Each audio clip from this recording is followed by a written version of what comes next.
Yeah. Absolutely, man. So, talking a little bit about culture and stuff, I know that you and Bobby J from Rockaway just released a new record called One Mic and Drum. Yes.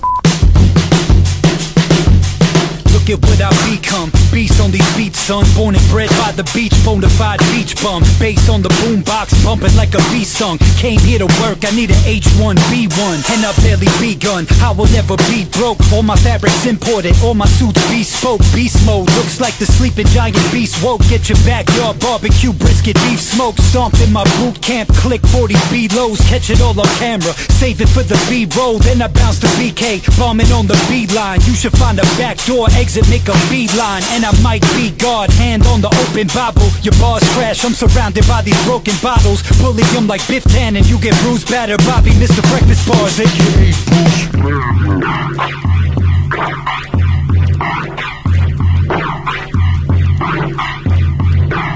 That was amazing, dude. I listened to the entire thing. I actually sent him a message. Really? I'm like, dude, this is so good. Because I love that music. And the reason why I love it is because I can hear the culture. I love music that has culture attached to it. That there's like a thing going on in those artists, and it has to come out. Like, you need an outlet. There's so much coming in, I need to get it out. And again, like going back to the grit and going back to sometimes hard times bring out great things, creatively speaking. And I felt that this is like that return to form, Eric B., Rakim, that type of vibe, DJ Premier, especially with your beats, dude, with those bells. That's a Premier thing, right? Yes, sir. Large Pro, all that. Main Source, you know what I'm saying? Like, all of that, dude. And I hear it, and it's so old school. Even the way that he rhymes, that's so old school sounding. It's, dude, that is friggin' sick. I'm going to put the link to Spotify in the show notes. Everybody go check it out, man. If you love Golden Era, especially like late 80s, mid 80s, like a little bit before the 90s, because I hear it's like kind of more of like an even older sound. Yeah, that's how hip hop started. 100%. With just the DJs finding breaks and the rappers rapping on. So I think it's very important, and that's the whole thing about. I'm thankful that I came up when I did, because I got a chance to see the growth from the beginning as a kid. Yeah. And same thing. Same with drums. Like, I remember when DCI was popular. I don't know if you remember the VHS, but we got a chance to see all that, and just when hip, like I said, the hip hop. It's important that we recycle and reintroduce, because otherwise the culture dies. It dies. Jazz is still here because of the hip hop producers. And although there's legendary players, and I know this is going to turn to a thing, but I'm saying what's helped jazz people keep their awareness because of the hip hop producers sampling it. That's right. Bringing it back. Talk about Pete Rock. Otherwise, it was dying. Dying off. You know what I'm saying? Because of what becomes popular. Mainstream became popular, right? So everybody want to do what's mainstream, and I think it's important. That was important to me and Bobby J doing this project, how we did it, because we wanted to let people know the roots of it and the culture, and make it our own. We didn't, because it's easy just to do impeach the president or certain loops that's been overused forever. But there's been a whole different style of drumming, that came to the forefront through Jay Dilla, his approach. You know what I'm saying? So it's just a whole thing. So we wanted to fuse all of those and just, because basically in the hip hop community back in the days, if you couldn't freestyle a cappella over no drums, you were not considered, you know what I'm saying, a real MC. You know what I'm saying? So those were the rules back. I mean, I know things are different now because we have different styles of hip hop. You have your trap hip hop. You know what I'm saying? It just evolves to, like, when you do jazz, you have your straight ahead, you have your smooth jazz. So hip hop became this big conglomerate of different styles of it. So it's all good. Like, I'm not dissing any one of it.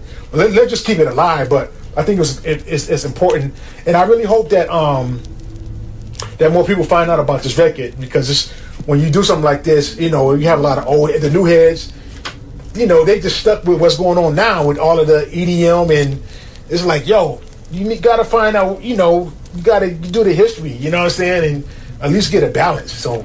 Thanks for mentioning that. Shout out to my boy Bobby J from Rockaway, also Fat Beats. They put the project out as they distribute the project, and yeah, shout out to Kyo, did the recording, mixing, and mastering, and we had a guest feature, Gabriella. So yeah, thanks for mentioning that project. Yeah. Oh, 100%, man.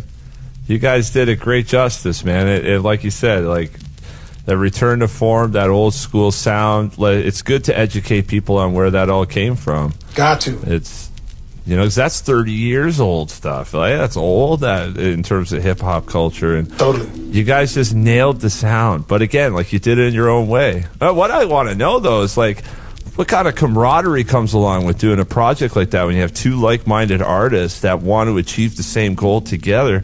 How fulfilling was that, making that with him? It's crazy because I'm a vibey dude, and people don't. I mean, when I do stuff, this stuff is not. It's all on the spot. You know what I'm saying? Like, you have your planners that be like, okay, we're gonna do this. That's how they did. The companies are like, okay, we're gonna market this for 3 weeks, and this is that's not. And I'm thankful because I've worked that way. It's been successful for me. I think it's important that, okay, we do have these rules, but you got to also have the improvisation of life, because life is all about dealing with what comes to you. When you know what I'm saying? You don't know what's going to happen. So basically, to make a long story short, the project, me and Bobby, we went in one day because we actually got together. I met Bobby through a mutual friend of mine. We did a show at the Blue Note, and it was a tribute, or not tribute, but it was a salute and celebration to the works of DJ Premier, one of my favorite producers, and also DJ Premier, Jay Dilla. We were doing the set, and I forgot how Bobby J came in the equation, but somebody suggested we bring him in, and then me and Bobby, we just stayed in touch. And I was like, yo, let's just go in the studio and just do a couple of songs. And we went in the studio one day. We tried a couple tracks. And I was like, man, we should make this a project. And I was like, I'll let you know when I'm back in New York. And this was when I had moved to Nashville.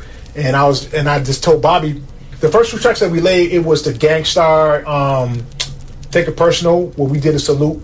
It was a classic Gangstar record. With Premier, the way that he broke those drums up. We just did that, and then the other track we did was called Flow Like This. And that was it. We just was testing the waters. We got a lot of good response from it. And I was like, man, we should make this an album. So next time I came to New York, we just booked the studio, and we ended up cranking out the rest of the project out in one day. We didn't know how it was going to turn out, but basically me and Bobby, we were just like, yo, let's listen to some breaks. It was just some old MC Light records or something. And we was like, let's just make something like that. It all happened in real time. We had somebody film us that day, and that actually ended up becoming our documentary. That is all on the spot. All on the spot. Nothing was pre.